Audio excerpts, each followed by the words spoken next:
नमस्कार, आज के मुद्दा में आप सभी का स्वागत है। मैं हूं आदित्य नामदे। ईडी की कार्रवाई ने आज पूरे देश में सनसनी मचा दी।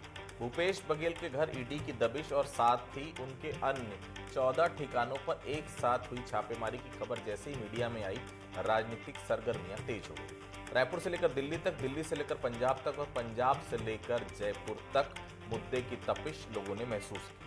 इधर करीब 10 घंटे तक भूपेश बघेल के बंगले के दरवाजे बंद रहे और अंदर ईडी की कार्रवाई चलती रही। इधर कार्रवाई के बाद भूपेश बघेल जब मीडिया के सामने आए तो उन्होंने ईडी की कार्रवाई, उसके मकसद और पर्दे के पीछे चल रही कहानी अपने ही अंदाज में बयां की। चलिए पहले रिपोर्ट देख लेते हैं, फिर इस चर्चा को हम आगे बढ़ाएंगे।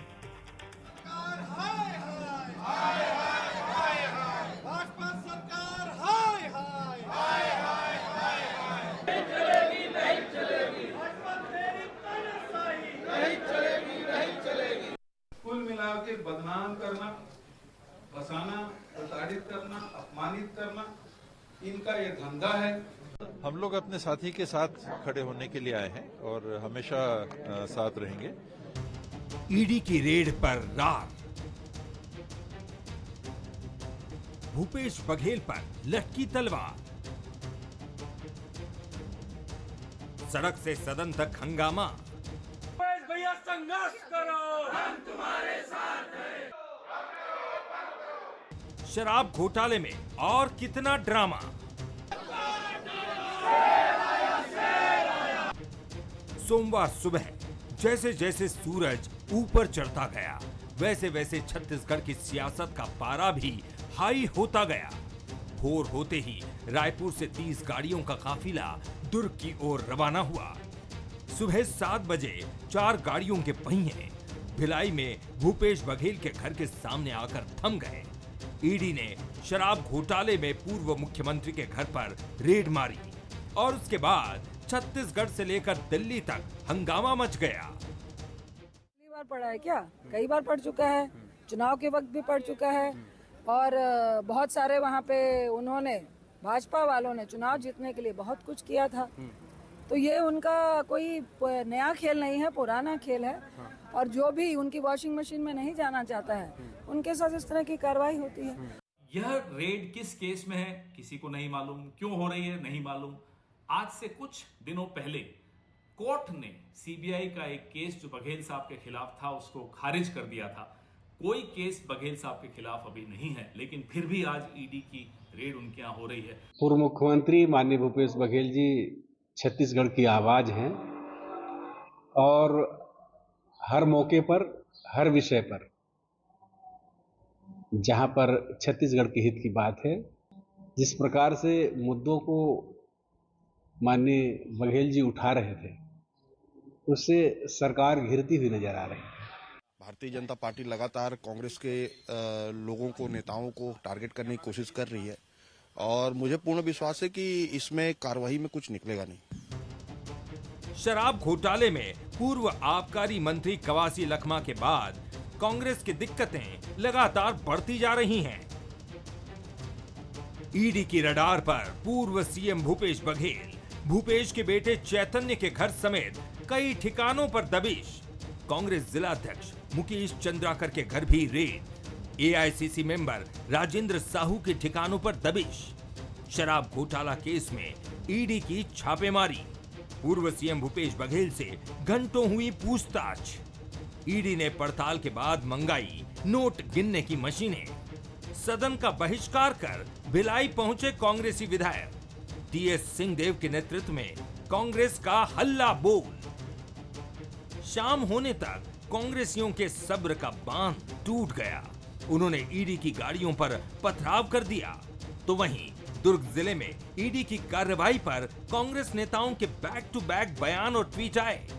नेताओं ने भूपेश बघेल पर एक्शन को साजिश करार दिया, तो मुख्यमंत्री समेत पूरी बीजेपी ने इसे जैसी करनी वैसी भरनी बताया। सबको मालूम है कांग्रेस की जो सरकार थी 5 साल की, उसमें तरह तरह के स्कैम हुए, घोटाले हुए और उसकी जांच सेंट्रल एजेंसियां कर रही हैं और कई लोग जेल के अंदर भी हैं, कई लोग जेल जाने की तैयारी में भी हैं। तो उसी निमित्त ईडी की जांच हो रही है और इसमें प्रदेश का कोई दखल नहीं है। केंद्रीय समिति और जो ईडी जो है वो स्वतंत्र जांच एजेंसी है। अब वो उसके जांच के लिए आई है। अब उसमें मैं हमेशा इसके पहले भी बोला हूँ कई बार, लखमा जी के विषय में भी जब आप लोगों ने पूछा था तो मैं उस समय भी यही आंसर दिया था। जब किसी किस्म का अगर दोष पाया जाएगा तो निश्चित रूप से दोषी करार होंगे, और जब कहीं कुछ कर नहीं तो डर नहीं। शराब घोटाले के मामले में ईडी की कार्रवाई तेज होती जा रही है। कांग्रेस नेता और आईएएस अधिकारियों के बाद अब भूपेश बघेल पर तलवार लटकी है। कहा जा रहा है कि कवासी लखमा से पूछताछ के बाद पूर्व सीएम भूपेश बघेल रडार पर हैं। ऐसे में सवाल यही है कि शराब घोटाले में कांग्रेस के और कितने फेस। भिलाई से रॉबिन ठाकुर और अनंत शर्मा के साथ शिखर देवांगन, बंसल न्यूज, रायपुर। इससे पहले कि भूपेश बघेल के बयान पर जाएं, सदन से लेकर सड़क तक मचे हंगामे का भी जिक्र करना जरूरी है। प्रश्नकाल में विधानसभा में ईडी का मुद्दा गूंजता ही रहा, जिससे विधानसभा की कार्रवाई बार बार बाधित होते रही। इससे उलट सड़क पर भी कांग्रेस के कार्यकर्ता उतरकर ईडी की कार्रवाई का विरोध जताते रहे। दोपहर होते होते रायपुर, दुर्ग और आसपास के नेता भिलाई में जमा हो चुके थे। हालांकि अंदर क्या कुछ चल रहा था इसकी जानकारी किसी को नहीं थी। शाम करीब 6 बजे भूपेश बघेल मीडिया के बीच पहुंचे और उन्होंने पूरे 10 घंटे का लेखा जोखा मीडिया के सामने रखा। बघेल ने यह सवाल भी उठाया कि विधानसभा में सवाल उठाने का खामियाजा उन्हें भुगतना पड़ रहा है। उन्होंने ये भी बताया कि करीब 33 लाख कैश उनके घर से बरामद हुआ। यही नहीं, पूर्व सांसद अभिषेक सिंह से जुड़ी एक फाइल भी उनके पास से ईडी के अधिकारियों को मिली है। हालांकि उस फाइल में क्या था जिसकी वजह से भूपेश बघेल इस बयान को दे रहे थे, ये अभी तक पता नहीं चल पाया कि आखिर फाइल में छुपा क्या था। तो क्या भाजपा की कमजोर नब्ज पकड़ने के लिए फाइल बघेल के पास थी? क्या बदले की राजनीति का खामियाजा ईडी की कार्रवाई के रूप में सामने आया है? क्या विधानसभा में सवाल उठाना भूपेश बघेल को महंगा पड़ा है, या फिर वाकई में शराब घोटाले और महादेव सट्टा ऐप के तार सीधे तौर पर भूपेश बघेल से जुड़े हुए हैं? चलिए हम चर्चा की शुरुआत करेंगे। उसके पहले बंसल न्यूज के कुछ सवाल हैं। क्या कुछ सवाल है? पहला सवाल, क्या ईडी की रेड के बाद भूपेश बघेल पर गिरफ्तारी की तलवार लटकी है? दूसरा सवाल, क्या भूपेश, उनके बेटे और करीबियों पर शिकंजा कसने से कमजोर होगा पंजा? तीसरा सवाल, आखिर शराब घोटाले में कांग्रेस के और कितने फेस सामने आएंगे? 3 सवाल जो बंसल न्यूज उठा रहा है। मेहमानों से आपका तारुफ करूंगा। व्यास कश्यप जी हैं, कांग्रेस के वरिष्ठ नेता हैं, विधायक हैं जांजगीर से, बहुत स्वागत करता हूं। हमारे साथ रजनीश सिंह जी हैं, पूर्व विधायक हैं भारतीय जनता पार्टी से, बहुत स्वागत करता हूं। प्रकाश चंद होता साहब हैं, वरिष्ठ पत्रकार हैं, बहुत स्वागत करता हूं। सबसे पहले व्यास जी के पास चलता हूं। व्यास जी, भूपेश बघेल ने बताया कि उनके घर से 33 लाख रुपए मिले हैं, एक फाइल भी मिली है, और क्या क्या मिला है आप ही बता दीजिए।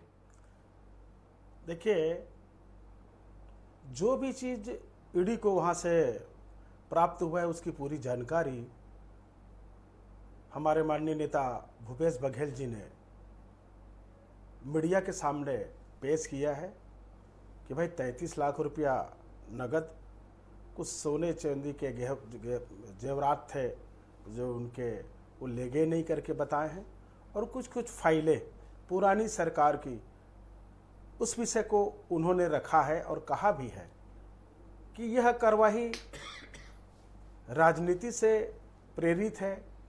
विधानसभा में सरकार के ऐसे बिंदु उठाना और उसी के कारण ईडी की कार्रवाई हुई, और ईडी की कार्रवाई कोई आज नई बात नहीं है। जब भूपेश बघेल जी की भी सरकार थी तब भी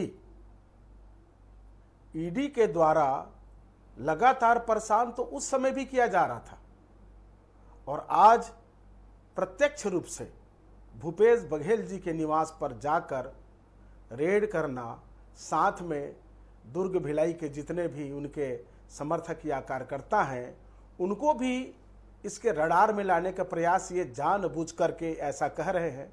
मैं इसलिए कह रहा हूँ कि माननीय विष्णुदेव साय जी का स्टेटमेंट आया है कि कई अंदर हैं और कई अंदर जाने की बात कह रहे हैं, यानी कि इशारा क्या कहते हैं माननीय विष्णुदेव साय? यह प्रश्न है, यह प्रश्न है उनकी नीयत पर कि आप सब मिलीजुली डबल इंजन की सरकार कांग्रेस को कमजोर करने के लिए, हमारे माननीय नेताओं को परेशान करने के लिए इस प्रकार की कार्रवाई की जाती है। परंतु दूध का दूध और पानी का पानी होगा। छत्तीसगढ़ की जनता वर्तमान सब समय को भांप रही है, समय का इंतजार है। रजनीश जी, भूपेश बघेल ने मीडिया में जो बातें कही उसमें कहा गया कि एक फाइल मिली है, उसमें अभिषेक सिंह का जिक्र है, मंतूराम पवार और डॉक्टर पुनीत गुप्ता की जो बातचीत का टेप है वो भी मिला है। कहीं इसलिए छापा तो नहीं मरवा दिया आप लोग? इतनी सारी चीज उनके पास है तो चलो पहले ये सब चीज तो रख लेते हैं, नहीं तो आने वाले समय में दिक्कत हो सकती है। रजनीश जी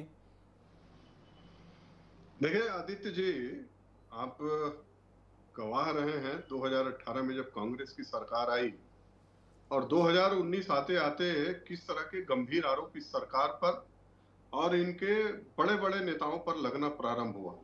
आपको ये भी याद होगा कि 1 साल के भीतर ही आईटी का रेड हुआ और उस समय भी संयोगवश विधानसभा का सत्र चल रहा है।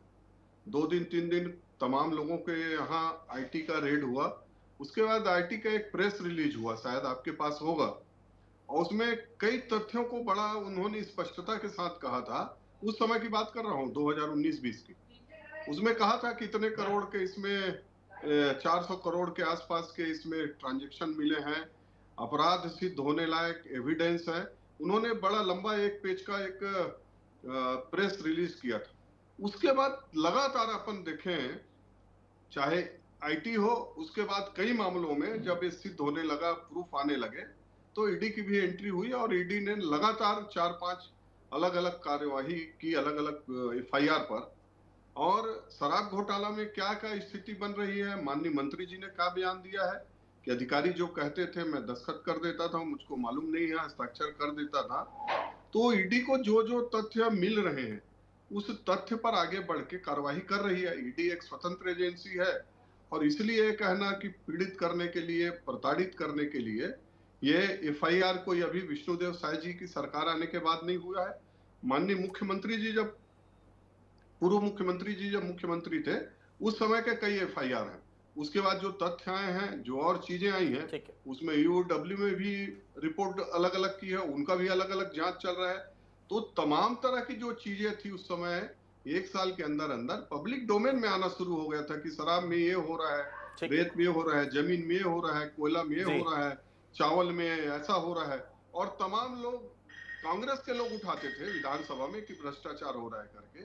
तो उस हिसाब से ये छापेमारी छत्तीसगढ़ की राजनीति के लिए कितना बड़ा मुद्दा आने वाले समय बनने वाला है? जी पता साहब।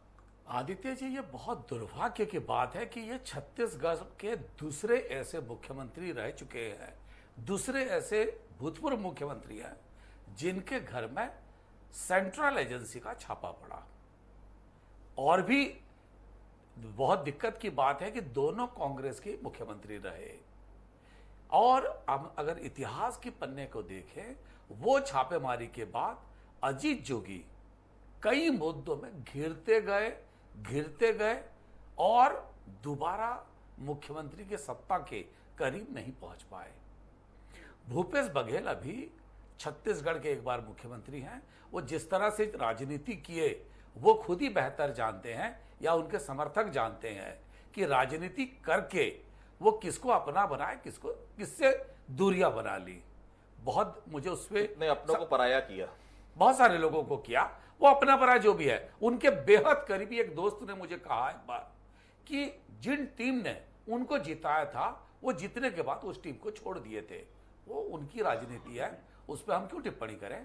लेकिन सवाल उठता है, अभी वो पंजाब के प्रभारी हैं, छत्तीसगढ़ के विधायक हैं, यहां के भूतपूर्व मुख्यमंत्री हैं।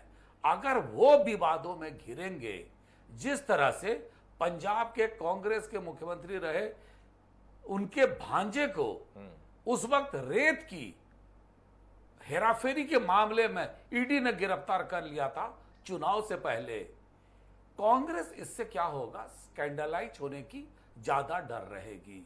अगर ये आरोप लगाते रहे कि भाई लगातार कांग्रेस भ्रष्टाचार और भ्रष्टाचारियों को प्रश्रय देता है, देखिए होता नहीं होता, आज तक देश में सजा तो किसी मुख्यमंत्री को नहीं मिला। प्रताप सिंह कायरो भी गिरफ्तार हुए थे, और भी मुख्यमंत्री या भूतपूर्व मुख्यमंत्री गिरफ्तार हुए, लेकिन सजा तक आने से पहले जो राजनीति होती है वो ज्यादा दिक्कत करता है। आप जब जनता के पास जाते हैं, वहां सफाई देते हैं, लोग अगर उसको स्वीकार किए अच्छी बात है, नहीं अगर स्वीकार किए तो दिक्कत होता है। तो ये जो छापामारी है आज की, ये कहीं ना कहीं भूपेश बघेल के राजनीति को मैं लंबा नहीं कहूंगा, फिलहाल तो जरूर नुकसान पहुंचाएगा। बिल्कुल। कश्यप साहब, आगे क्या होगा? बस ईडी की कार्रवाई तक ही तेवर दिखाने थे, आने वाले समय में और भी तेवर कांग्रेस पार्टी दिखाएगी। और एक बात जो समझ नहीं आ रही वो कि फाइलें क्यों रखी थी बघेल साहब ने? सीएम पद से हट गए थे भाई, 1.5 साल हो गया है।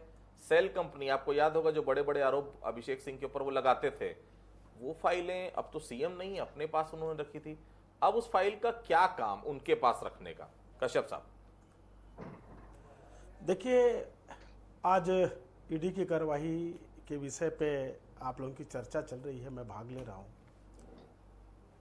माननीय पत्रकार महोदय होता जी का भी और मेरे मित्र भाई रजनीश जी का स्टेटमेंट में सुन रहा हूँ, पर मेरा कहना सीधी सी बात है कि ये जितनी भी कार्रवाई हो रही है राजनीति से प्रेरित है।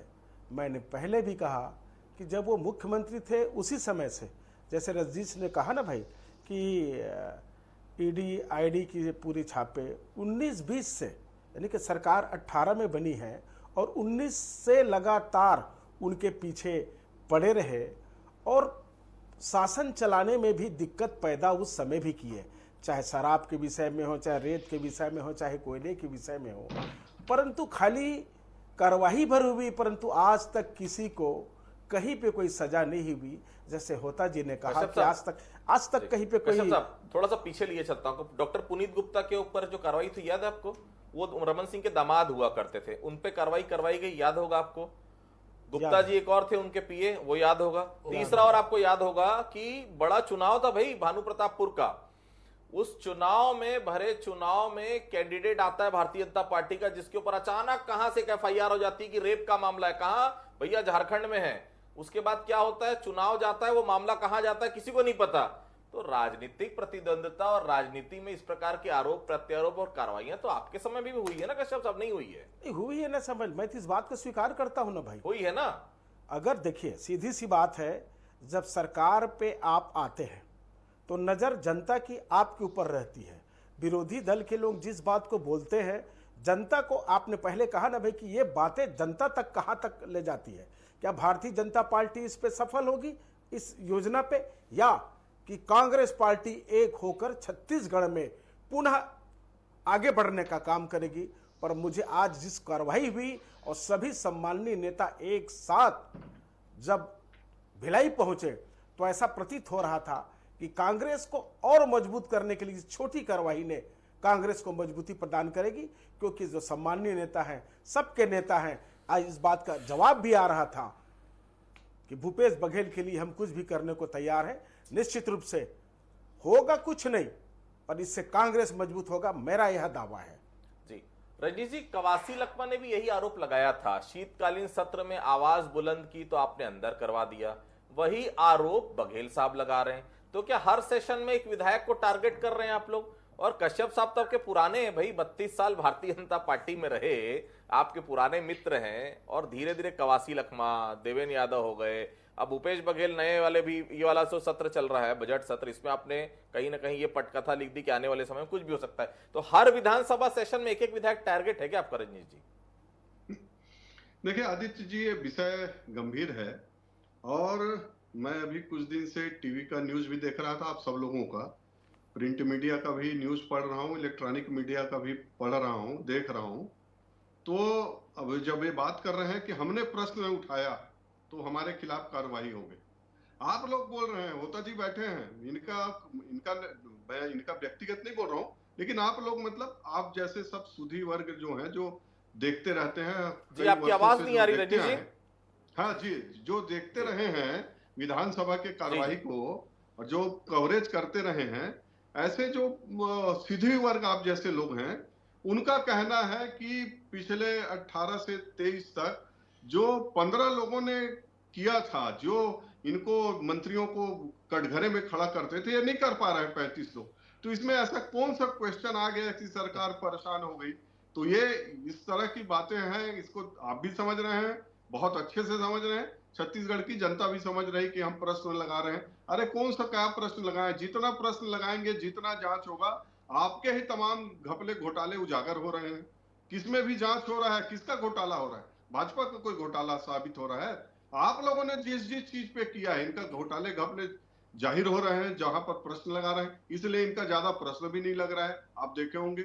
और दूसरी बात, जो जो ये किए हैं 5 साल में, किसके किसके आरोप लगे, और सिर्फ आरोप लगे क्या, कितने को अभी ईडी ने अटैच करके रखा है संपत्ति, कितना राशि जब्त हुआ है, कहां कहां कैसे कैसे किया गया है, सारे चीज तो धीरे धीरे पब्लिक डोमेन में आ रही है। अब किस मुंह से कहते हैं कि सब निराधार है, फंसाने के लिए है, परेशान करने के लिए है। तो साहब इन आरोपों में कितना दम है कि विधानसभा में आवाज उठाने पर ईडी आ रही है, केवल राजनीतिक हथकंडा होता है? जी व्यास जी प्लीज। रजनीश जी, आपने जो प्रश्न यहाँ पे कहा, विधानसभा में जनता ने कांग्रेस को विपक्ष की भूमिका निभाने का जो दायित्व दिया है, निश्चित रूप से उस भूमिका तो निभा रहे हैं, परंतु भारतीय जनता पार्टी के वरिष्ठ विधायक ही छत्तीसगढ़ सरकार के मंत्रियों को घेर रहे हैं।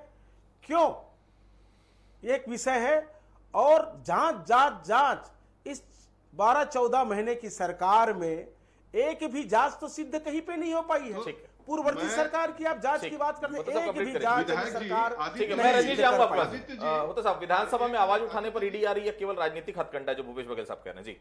जी देखिए, मुझे याद है जब आप जो आरोप या जो बातें कही जा रही है, नोबेल वर्मा एनसीपी के एकमात्र विधायक हुआ करते थे, उन्होंने डाबर का घोटाला 120 करोड़ का लगातार उठाते रहे, कभी वो गिरफ्तार नहीं हुए थे या छापा नहीं पड़ा था उनके वहां, और वो सदन में इकलौता सदस्य थे, उनको जो समय आवंटित था वो 1.5 मिनट का रहता था, लेकिन वो धारा प्रवाह कभी कभी आधे घंटे भी बोलते थे।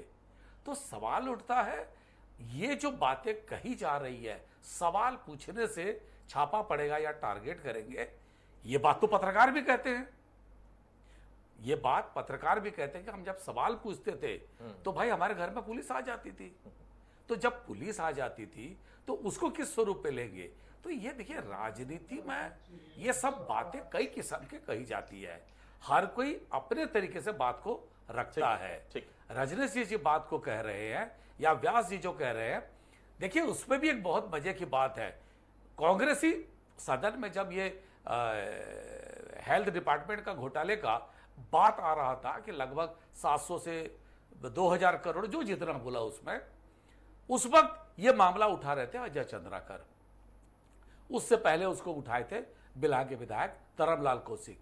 पूरे सदन में कांग्रेस चुपचाप थी, और वो सत्ता किसका था उस वक्त, जिस वक्त उठाई जा रही है, और उस पर आरोप दबाव वर्तमान के मंत्री पर उठाया जा रहा है कि आप कार्रवाई क्यों नहीं करते।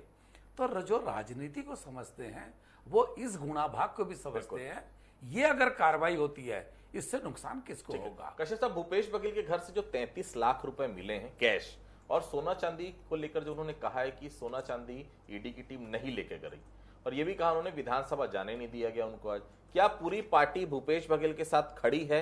क्योंकि हमने देखा है जब जब बड़े नेता कश्यप साहब या कार्यकर्ता मुसीबत से घिरे, पार्टी ने उनका साथ छोड़ दिया। कवासी लखमा अलग थलग, देवेंद्र यादव अलग थलग, ये सब उदाहरण है हमारे पास। भूपेश बघेल के साथ तो ऐसा नहीं करेंगे आप लोग कि अब तुम्हारा मामला तुम जानो, तुम्हारा काम जानो? कश्यप साहब, ऐसा कहीं पे नहीं है। मैंने पहले ही कहा था कि इस रेड के पीछे पार्टी में मजबूती आएगी, पार्टी एक होगी। मैंने पहले भी कहा था और अब भी कह रहा हूं कि कांग्रेस पार्टी भूपेश बघेल जी के पीछे खड़ी हुई है, और कांग्रेस एक होकर इस विषय के लेकर सदन से लेकर, यानी कि हम विधानसभा से लेकर जनता के बीच तक जाएंगे। ठीक है रजनीश जी, सारी बड़ी कार्रवाइयां केवल कांग्रेस के नेताओं के खिलाफ ही क्यों?